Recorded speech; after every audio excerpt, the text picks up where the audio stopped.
오늘 주시는 하나님의 말씀은 출애굽기 21장 12절에서부터 36절까지 말씀입니다.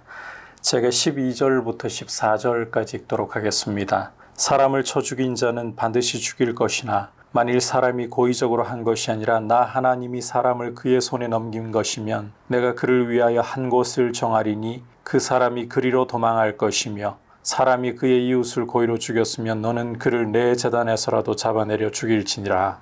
아멘.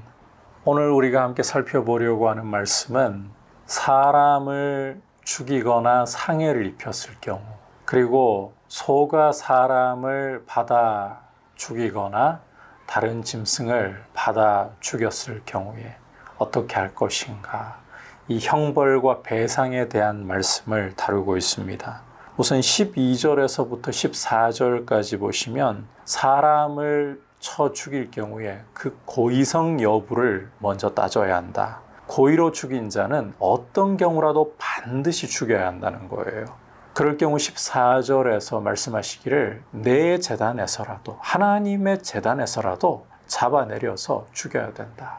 고의로 하나님 형상으로 지음받은 사람을 죽일 때에는 그 경우는 어떤 경우도 살려두지 말라. 반드시 죽이라. 하지만 사람이 고의로 다른 사람을 죽인 것이 아니라 우연히 도끼가 머리가 빠져서 날아가서 다른 사람이 그것에 맞아 죽었다든지, 돌을 이유를 가지지 않고 그냥 무심코 던진 것인데 그 돌에 어떤 사람이 맞아 죽은 것이라든지, 이런 경우는 하나님이 이제 그 맞아 죽은 사람을 데려가시는 경우죠. 그럴 경우에 고의적이지 않잖아요. 그 경우는 하나님이 정하신 한 곳, 도피성이죠. 그곳으로 피할 수 있게 해주라. 하지만 고의를 가지고 사람을 쳐 죽였다? 하나님의 제단에서라도 끌어내려서 죽여야 된다. 자, 그리고 또 반드시 죽여야 하는 경우가 자기 아버지, 어머니를 치거나 아버지, 어머니를 저주하는 자는 반드시 죽이라. 또 사람을 납치한 경우는 반드시 죽이라. 자, 이 가정이라는 것은 모든 관계의 출발이 되는 곳입니다.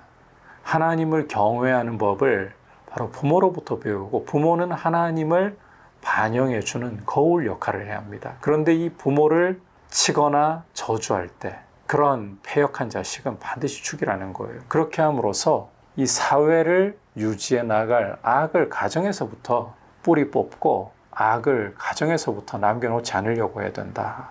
그만큼 이 고의로 사람을 죽이고 고의로 사람을 해하는 것을 하나님이 미워하신다는 거예요. 사람을 납치한 경우도 마찬가지입니다. 이건 인간성을 포기하는 경우이기 때문에 하나님이 반드시 죽이라. 자, 그 외에 이제 상해를 입혔을 경우에 싸우다가 돌이나 주먹으로 상대방을 친 경우를 말씀하고 있는데 18절 이하에서 만약에 죽지 않고 누웠다가 일어나 걸으면 형벌은 면해요. 친자가 형벌은 면하는데 주목할 것은 손해를 배상하고 완치될 때까지 그 기간의 모든 부분에 대해서 책임을 져야 된다. 그리고 종의 경우는 사람이 매로 쳐서 당장 죽으면 형벌을 받지만 하루나 이틀 연명하면 형벌을 면한다. 상전의 재산이기 때문에 이 당시에는 이 노예 제도가 있기 때문에 이와 같은 말씀이 주어지고 있죠. 그리고 이런 경우도 말씀하고 있어요. 서로 싸우다가 임신한 여인을 쳐서 낙태하게 될 경우에 다른 해가 없으면 남편 청구대로 벌금을 내는데 재판장의 판결을 따라 남편의 어떤 분노에 찬, 복수에 찬 의도대로 하지 말고 공정하게 하라는 거죠. 이 외에 다른 해가 있을 때 생명은 생명으로, 눈은 눈으로, 이는 이로, 손은 손으로, 그리고 종의 경우에 눈이 상했다, 이가 빠졌다, 그러면 그 보상으로 놓아주고, 이제 소가 사람을 죽인 경우는 반드시 돌로 쳐 죽이라. 그리고 이런 소는 고기를 먹어서도 안 된다. 그런데 이런 버릇이 소에게 있다는 걸 알면서도 단속하지 않고 또 이런 문제가 발생한다. 소뿐만 아니라 임자도 죽여야 된다. 대신에 이 경우에 속죄금을 부과할 경우에는 생명의 대가로 돈을 내고서 면할 수 있다는 거죠.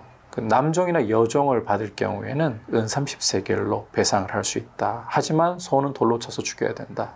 자, 그리고 이제 사람이 구덩이를 열어두어서 소가 빠질 경우, 또 소가 소를 받아 죽일 경우, 죽은 것은 이제 임자가 차지하는 거죠. 그리고 또 속값에 대해서 그 남의 것인 경우는 배상을 해줘야 되는 그런 부분들을 말씀을 하고 있습니다. 이것을 통해서 하나님께서는 이웃에게 해를 끼치지 않는 사랑으로 서로를 돌아보는 사회를 만들어가기를 하나님 백성에게 원하고 계시는 거예요. 우리 그리스도인들은 이 말씀을 통해서 죄를 지었다면 거기에 대해서 배상을 마땅히 하는 것이 도리다. 우리는 은혜라는 단어로 퉁쳐버리고 그냥 어떻게 해서든 형벌을, 배상을 면하고 싶어하는 경우들이 많습니다. 그것은 하나님 백성의 도리가 아니라 그저 죄성의 발로라는 것이죠. 잘못했다면 그것에 대해서 뉘우치고 회개할 뿐만 아니라 배상할 줄 아는 모습, 이러한 모습이 우리 그리스도인들에게 필요하다. 그게 온전한 회개의 모습 중에 하나이다 라는 것을 기억하는 것이 중요하고, 또 그러하기에 우리의 죄값을 주님이 십자가에 대신 달려 죽으심으로 치러주셨다. 이 은혜를 생각하면서 우리가 이 죄라는 것이 얼마나 무서운 것인가, 또 죄에 대해서는 합당한 대가가 치러져야 된다. 이 사실을 기억하고 십자가의 은혜를 의지해서 늘 감사하며 또 거룩한 삶을 살아가며 우리가 잘못했을 때는 사람 앞에 배상할 줄 아는 이러한 모습들을 가지고 정직하게 살아갈 수 있기를 힘쓰기를 축복합니다. 기도하겠습니다. 하나님 아버지, 저희가 죄의 심각성을 깨닫게 하시고 또 함께 더불어 살아가는 세상임을, 그러한 사회를 만들어가는 일에 힘쓰게 하시고 은혜란 말로 퉁치지 말고 갚아야 할 것을 갚을 줄 아는, 또 우리를 위해 주님이 생명을 주셔서 우리 죄값을 치르신 은혜를 생각하면서 늘 그 은혜를 감사하고 사람 앞에서는 우리가 갚아야 할 것을 갚을 줄 아는 모습으로 서 있게 하여 주옵소서. 예수님의 이름으로 기도드립니다. 아멘.